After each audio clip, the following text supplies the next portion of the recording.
गुरुदेव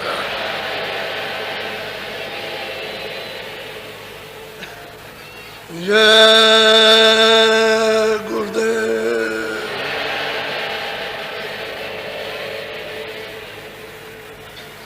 जय गुरुदेव नाम किसका,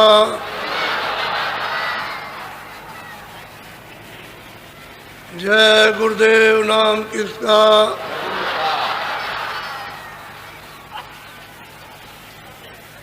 जय गुरुदेव नाम किसका। अब वो परमात्मा के नाम का बंद हो गया, अब ये नाम प्रभु का। तो प्रभु तो सबसे ऊंचा है,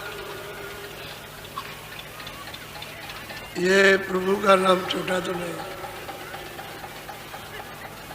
इसलिए अब ये उच्चारण कीजिए कि जय गुरुदेव नाम प्रभु का है। देखो ये मनुष्य शरीर है, आपको अमूलक थोड़े दिन के लिए मृतलोक में आपको दिया है। उसने देते वक्त में आदेश किया कि तुम भजन करना, मैं तुमको उत्तम अमूलक मकान देता हूँ और दरवाजे पर बैठाता हूँ, जहाँ से ये सूरत आई है वहाँ पहुँचा देना।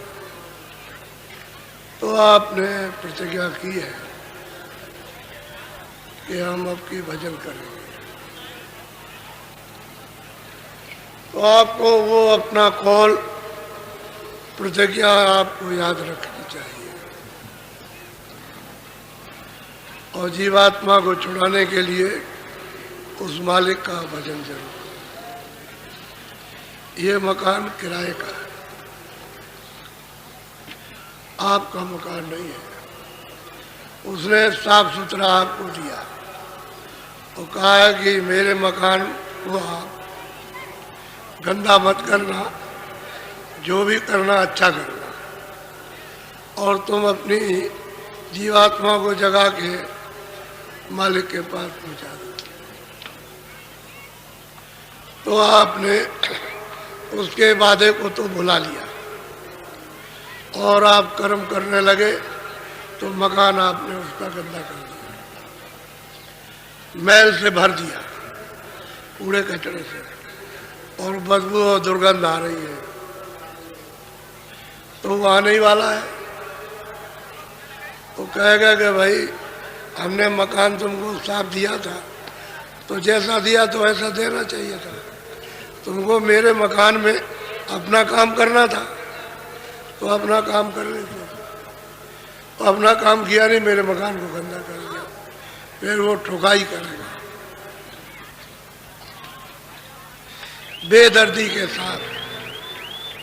ऐसी ऐसी कठोर यातना देगा कि तुम चिघार लगाओगे और वहाँ कोई सुनने वाला नहीं, कोई नहीं सुनता। इसलिए उसके मकान में रहो, उसके मकान को कूड़े कचरे से मत भरो, जो उसने नियम बनाया उसके मुताबिक, उसके अनुसार तुम पालन करो।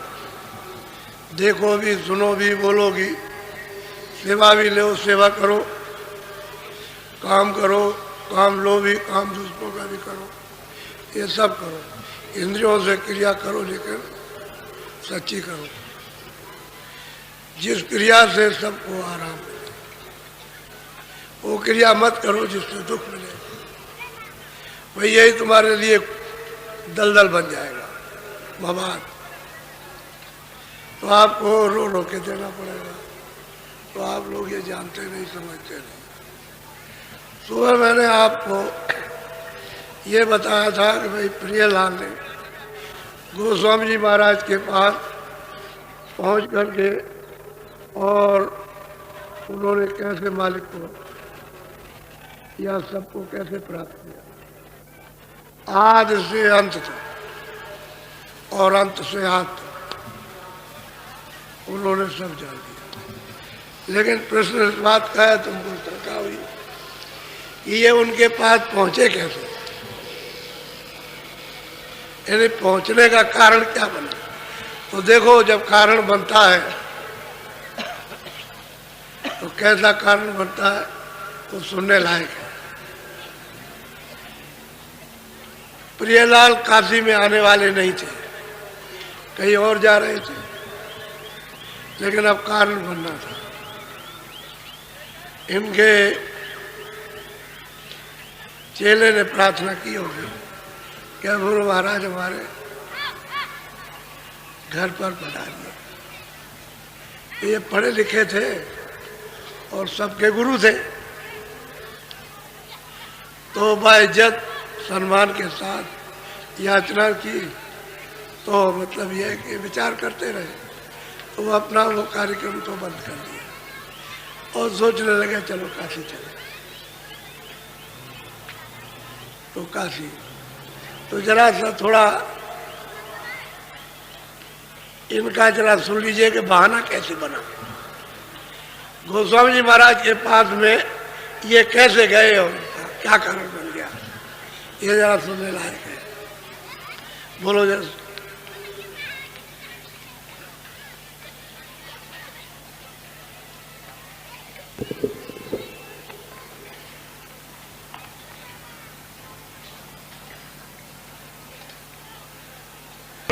असयस कस भाको ये ना सुनो, सत्य हम बखाना, असयस वेद पुराण।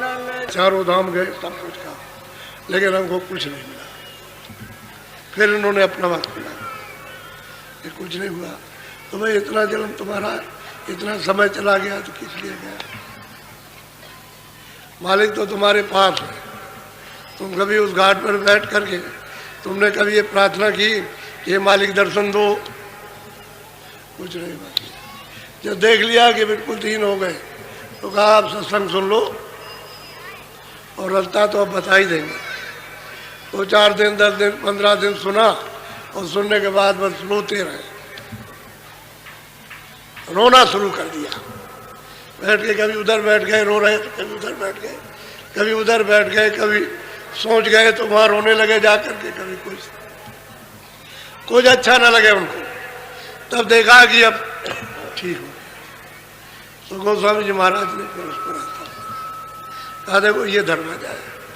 और यहाँ बैठ करके, घाट पर बैठ करके मन और बुद्धि और चित्त और वही सूरत को रोक कर थाम करके और चलो अंदर की तरफ में रास्ता दिखाई देगा। तो बैठ के साधन करने लगे। साधन करे रोए, साधन करे रोए। इसी तरह से ये सब सफाई हो गई। तब कूड़ा कचरा साफ हो गया और आँख खुल गई, दिखाई देने लगी। ये बात है, विरह इसमें है। विरह ही सब काम कर लेती है। बस 100 दबावों की, 100 यत्न की, 100 ज्ञान की, 100 ध्यान की, 100 पढ़ने लिखने की, एक विरह वो ला करके दरवाजे पे पड़क देती है। दरवाजा मिलना चाहिए, विरह ही काम करती है। अब मीरा कोई बुरे हो गए तो एक दफे राजा रैदास जी रास्ता बता करके उसके बगीचे में, यानी राजा के मैं बगीचे में वो आई दर्शन करने, उसको रास्ता बता दिया। एक ही दिन की बात, और लग गई उसको लो तो रोती रहे, मतलब ये। और जो बताया था साधन करती रहे, रोती रहे, साधन करती रहे, आँख खुल गई। वो तो बात ये है कि मेरा सब काम करती है, वो सब कर लेगी। अब ये भी रोते रहे तो रास्ता बता दिया। तो मैंने पहले इनका सुनाया कि इन्होंने कैसे प्राप्त किया। सही बात तो ये थी, ये सबके गुरु थे। अब यह है कि चेले तो चेले थे, चेले क्यों भाग गए भाई? चेले क्या समझ के भाग गए? कह रहे गुरु नास्तिक, गुरु ढोंगी है। तो ये समझकर, नास्तिक समझकर चेले ज्ञानी हो गए। गुरु ज्ञानी रहा, चेले ज्ञानी हो गए। वो समझ गए। तो एक दिन उन्होंने कहा कि महाराज आपकी बड़ी दया हुई, कैसी कृपा दया कर दी कि चेले सभा भाग गए। अच्छा हुआ। ये कारण बना था ढंढोरा। ऐसा ही ढंढोरा पिटने का माना श्यामा नेहरू विद्वान, काशी के उस समय धुरंधर, इनसे कोई टिक नहीं सकता। ऐसे विद्वान की सात कंठस्थ और इनको आगे कर दिया, तो ये सब जा करके बोला जो प्रश्न करे उसका उत्तर ये भी सब वही रह गया, और इन्होंने भी प्राप्त कर लिया। असल में बात यह है कि कोई ना कोई कारण बन जाता है जिससे महापुरुषों का मिलन हो जाता है।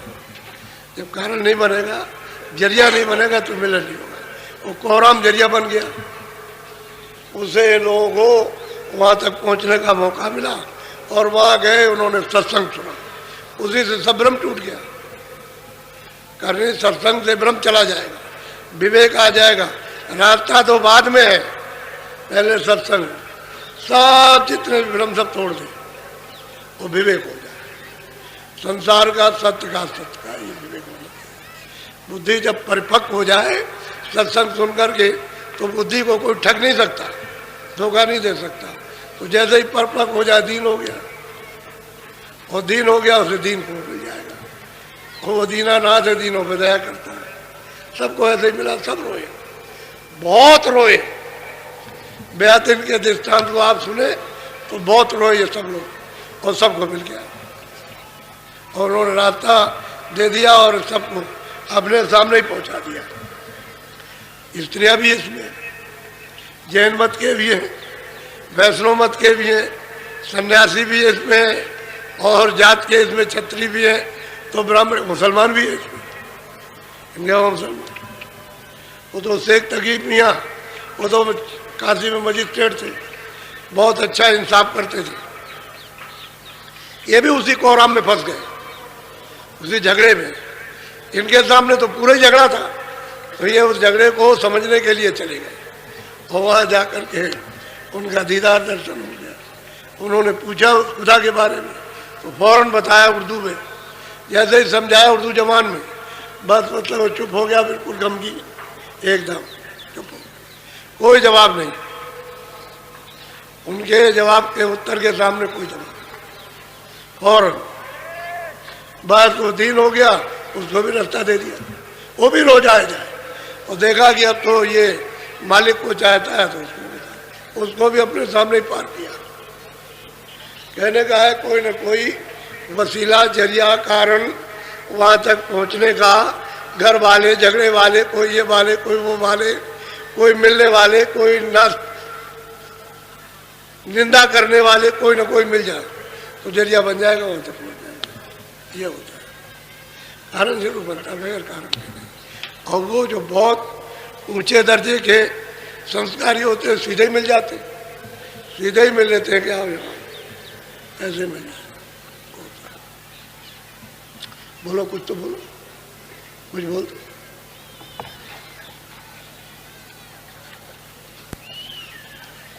प्रिय लाल लख बात ये अनंत न्यारी कही, सूझ मूझ ही ये सोई जब अरूप गति को कहते हैं कि जब उनकी आँख खुल गई और ऊपर के लोकों में, मंडलों में, ब्रह्मांडों में गए, और जब उन्होंने अपनी आँख तो देखा जा करके, तो वो कहते हैं ये रत और आनंद, ये अकथ है, अगाध है, लिखा नहीं जा सकता है। जो नीचे की लेखनी है वो भी इशारा ही करती है, वो भी वहाँ का, क्योंकि वहाँ की चीज़ें यहाँ नहीं है।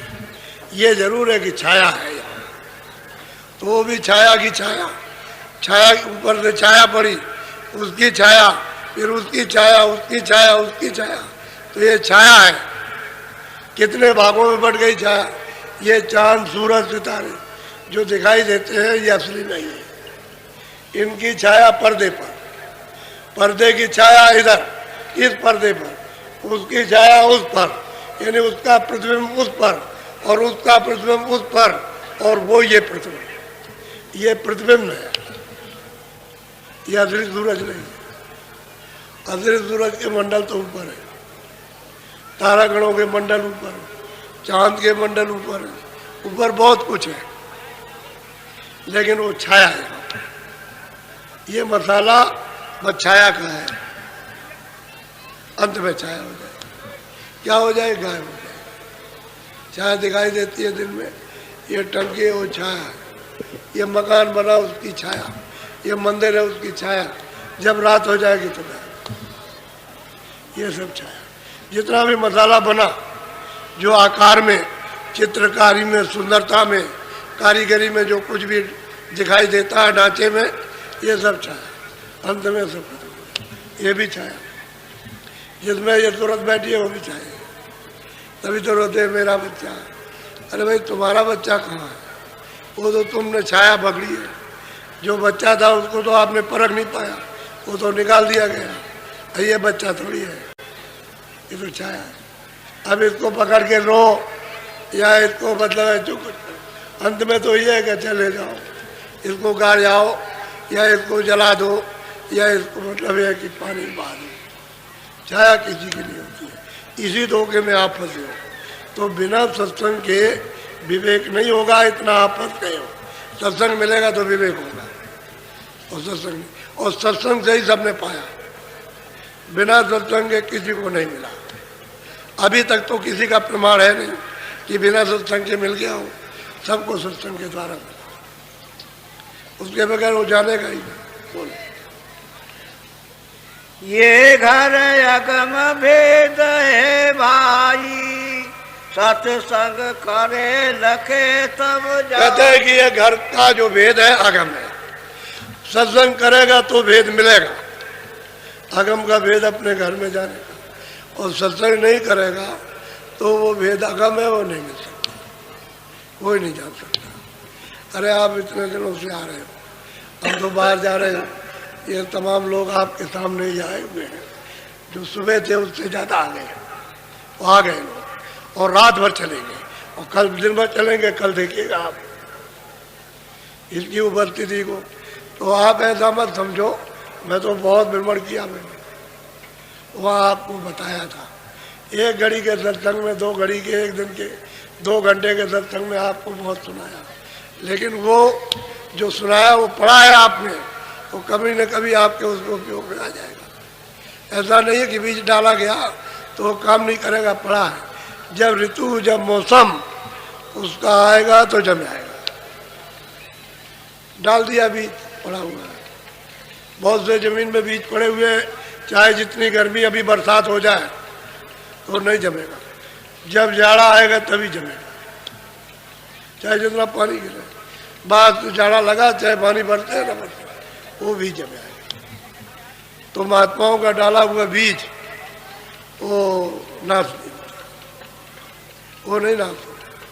वो जब मौसम आएगा, उसकी जब बाहर आएगी तो बस और जमेगा, कल्ला दे जाएगा, तब काम होगा। ये तो ये इतने दूर दूर से आए हैं, तो ऐसा नहीं है कि मैं कहीं गया नहीं था। मैंने दौड़ा करके बहुत मेहनत की। अब तो मेरी उम्र बहुत हो गई, वैसे अभी मैं मेहनत करता हूँ, कम थोड़ी मेहनत करता हूँ, बहुत करता हूँ। तो सत्संग से मिलता है आपको जो कुछ भी जानकारी और परिचय जो कुछ मिला, सत्संग से। सत्संग नहीं मिलता तो कुछ नहीं होता। और जो कुछ भी आपने अंदर जो चलने का जाना, जो देखा और सुना, वो सत्संग से ही आपने पाया, वैसे नहीं पाया। वैसे तो क्रिया तो आप पहले भी करते थे, लेकिन मालूम नहीं था कि दरवाज़ा कहाँ है और कैसे आँख खुलेंगे, कैसे कान खुलेंगे, किधर से आवाज़ आती है, किधर से देखा जाएगा, आपको पता ही नहीं था। सत्संग से मिला। और वो प्रियलाल कहते हैं कि भाई बिना सत्संग हमको भी जो मिला वो सत्संग से मिला। हम अगर उनके पास जाते नहीं, उनके वचन को नहीं सुनते रोज रोज रोज रोज, तो हमको भी कुछ पता नहीं चलता। हमको भी सत्संग ही मिला, क्योंकि अगम घर का भेद है, सत्संग से। और सत्संग बगैर महात्मा खुश नहीं होते, क्योंकि सत्संग सुनोगे, विवेक आ जाएगा, आपके अंदर गुण आएंगे, तब वो तुम्हारे ऊपर रीच जाएंगे, तब रास्ता देते। ऐसे बोलो, बोलो। ये अगाध की बात है अनूपा, बूझे संत मिले कोई भूपा। कहते हैं कि भाई ये अगाध की बात है, कोई संत मिल जाएंगे और कोई जिज्ञासु मिलेगा तब तो वो काम बन जाएगा। जिज्ञासा होना चाहिए, उस चीज़ को चाहने वाला कि हम भी प्रभु को प्राप्त करना चाहते हैं, बताने वाले महापुरुष मिल जाए, तब तो अगम का भेद कर जाने का आपको मिलेगा, वैसे नहीं मिल सकता। यही कमी है इस कलयुग में, जो फसाव ज़्यादा हो गया कि महात्माओं का आपने इतनी निंदा की है कि अब आपको शर्म आती है, शर्म आती है, यह आती है, और आप डरते हो कि हमको पाप लग जाएगा, हम नरक में चले जाएंगे। बताइए, शास्त्रों में तो सब में लिखा है कि संत को सबसे बड़ा, सब में लिखा हुआ है, लेकिन जो लिखा है उसको नहीं मानते हैं। रामायण रोज पढ़ते हो, उसमें संत की महिमा लिखी है कि वो सबसे बड़े, लेकिन नहीं मानेंगे आप। उनसे शंका करते हो और उनकी निंदा करते हो, और निंदा संत की बौर बौर नरके जाए, कोई नहीं बचा सकता। संत की निंदा अगर आप करेंगे तो कोई बचा नहीं सकता, कोई भी जगत में बचाने वाला नहीं है। इसलिए आपको पता नहीं कि सत्संग नाम किसका है। ये धक्कम धुक्का काम नहीं है, वो तो बहुत ही सावधानी का काम। बोलो। अगम पंथ सतगुरु से पावे, सतगुरु मिले तो राह बता। अब कहते हैं अगम का रास्ता पंथ, पंथ कहते हैं रास्ते को। अगर सतगुरु मिलेगा तो अगम का रास्ता मिलेगा, अगम का पंथ मिलेगा, और सतगुरु नहीं मिलेगा तो नहीं मिलता। अब वो ये कहने लगे, कहाँ बेचारे क्या कर रहे थे, वो तो चेले चपाटों का तो मामला गया। अब ये कहाँ जो इनको मिला, अब वो कहते हैं भाई सतगुरु मिलेगा तभी अपने घर में जाओगे, और बिना उनके मिले हुए पंथ नहीं मिल सकता। पंथ कहते हैं रास्ते। हम मजहब बना लेते, एक फिरका बना लेते, एक पंथ हमारे मत के। अरे ये मत नहीं, वो रास्ता सबका एक है। एक ही रास्ते से आए हो और आकर के भूल गए, वो एक ही रास्ता जाने का है, उसी को पंथ कहते। तो वो कोई कोई जानता, जब वो पूरा मिल जाएगा तो वो जानता है, उसी रास्ते से आपको ले जाएगा। वो नहीं मिलेगा तो घर का रास्ता नहीं मिलेगा। बोलो। सतगुरु मिले कहे दरसाई, बिना संत नहीं बूझ बुझा। कहते हैं कि जब तक संत नहीं मिलते हैं तब तक उनका कौन विवेचन, कौन अर्थ बता सकता है। जो किताबों में उलझे हुए हम, वो मिलेंगे तभी तो बताएंगे वो कि तुम कहाँ कहाँ फंसे हुए हो, क्या क्या कर रहे हो। ये जो कर रहे हो ये तुम्हारा काम नहीं है, ये सब क्रिया तुम्हारी व्यर्थ चली जाए। इसका छोटा मोटा शुभ कर्म का फल जब आप प्राप्त कर सकते हो, कोई बुरा ना करो। और तुमने जो बुरा किया तो वो जो जरा भी करते हो तो सब उसमें बुराई में सब नाश हो जाएगा, वही फिर काला हो जाएगा। जब कालमा जमेगी तो पुण्य जो है उसमें नष्ट हो जाएगा, फिर पुण्य का चला जाता है। तो कहते हैं जब सद्गुरु मिल जाए, संत पूरे मिल जाए, तभी मतलब यह है कि उसे बताएंगे और वो सब दर्शा देंगे। जहाँ जो चीज़ लिखी हुई है वो सब बताएंगे, जहाँ जहाँ फंसे हुए, और कहेंगे भाई तो आगे जाने का रास्ता है, घर में ये घर नहीं है तुम्हारा। सत्संग नहीं मिलेगा, संत नहीं मिलेंगे तो कोई कुछ नहीं। बोलो। वेद भेद बिन विधि नाई जाने, बामन पंडित एक न। अब ये प्रियालाल कहते हैं कि भाई वेद में जो भेद, वो अगम का भेद वेद नहीं जानता, उसे नहीं मालूम है। क्योंकि वेद जो लिखे गए हैं तो ब्रह्मा ने कुछ देखा थोड़ी है, वो तो समाधि लगाई तो खाली उनको आवाज़ सुनाई देती रही, आवाज़ सुनाई देती रही, उसको सुनते रहे। उन्होंने आदेश किया जो हम बोले वो तुम लिख दो। आद्या महाशक्ति से कहा कि तुम इनको इधर आने मत देना, वही हम इनको वाणी सुनाते हैं, और हमने इनको आदेश दिया तो वाणी लिखी। तो जो जो बोलते गए वो लिखते चले गए। वही 4 वेद है, 1 लाख श्लोक है बस, और 4 खंड है। 80,000 उपासना, 16,000, 80,000 कर्मकांड, 16,000 उपासना कांड और 4000 ज्ञान कांड, 1 लाख श्लोक है कुल। वो उन्होंने ब्रह्मा ने तो देखा नहीं, यानी उन्होंने तो निरंजन भगवान को भी नहीं देखा, उनकी आवाज को सुना, तो जो बाणी आई उसको नहीं दी। लेकिन उसमें ये लिखा हुआ कि हमको ऊपर की आवाज सुनाई दी, इसके अतिरिक्त, इसके अलावा। तो उन्होंने कहा नहीं, ना ये थी ना और अभी इतना खत्म नहीं है, और कुछ है लेकिन हमने उसको देखा नहीं है। लेकिन हमको ये आवाज हुआ कि ऊपर से कोई आवाज आ रही है, और कुछ है, ये तो उसमें लिखा हुआ है। और बाकी कहते हैं वो भी नहीं जानता अपने घर का भी। अरे भाई ये भी तो वहीं से आए, उस घर से ये भी तो आए जो बैठे हुए, जिन्होंने वेद वाणी उच्चारण की, ब्रह्मा से लिखवाया, ये भी तो वहीं घर से आए जहाँ से आप आए, वहाँ से वो भी आए। ऐसा नहीं क्यों नहीं है। असल में बात यह है कि उनको तो देश निकाला कर दिया, तुम जाओ तपस्या करो और तपस्या से फल प्राप्त करो, तो उनको भी फल दे दिया। जब तपस्या कर ली, खुश हो गए, तो ये सब मसाला उन्होंने मांगा कि राजपाट हमको दे दीजिए कुछ, तो उन्होंने थोड़ा सा दे दिया बूंद भर, तो सुरतों को जरा सा दे दिया, थोड़ा सा भंडार दे दिया उनका जाओ, तो साथ गंदगी उतार की।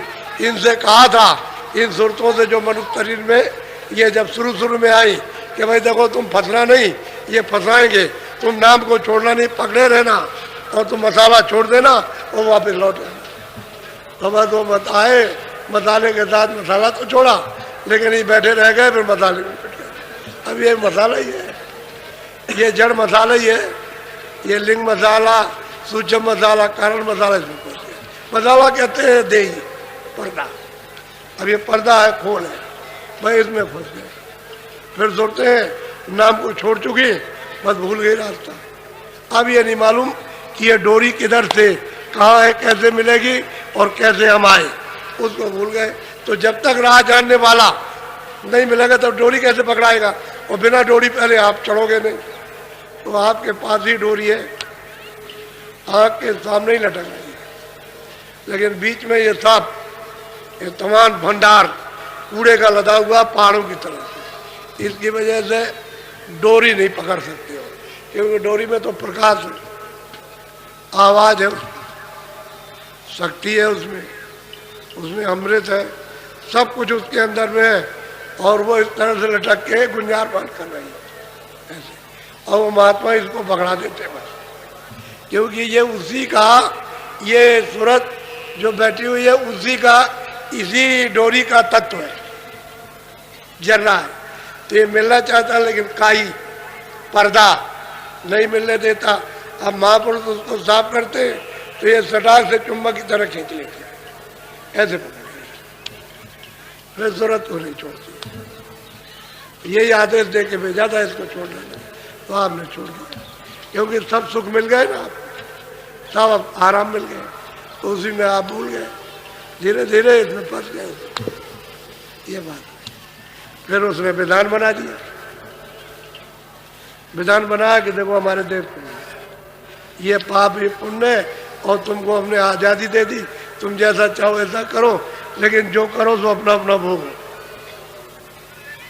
उसके लिए हमने जेल खाने बनाए, इसमें से निकाले हम उसमें बंद कर देंगे, और वहाँ अग्नि वसूल करेंगे, सजा देंगे। जब कोई नहीं दे सकता तो जेल ही तो होती है कि भाई इसके ऊपर में इतना कर्जा हो गया, नहीं दे सकता तो 5 साल, 10 साल, 2 साल, 4 साल सजा दी, चलो उसका भुगतान हो जाएगा। और क्या होता है, वो सजा ही है। अरे खानों में बंद कर दिया, सजा ही है।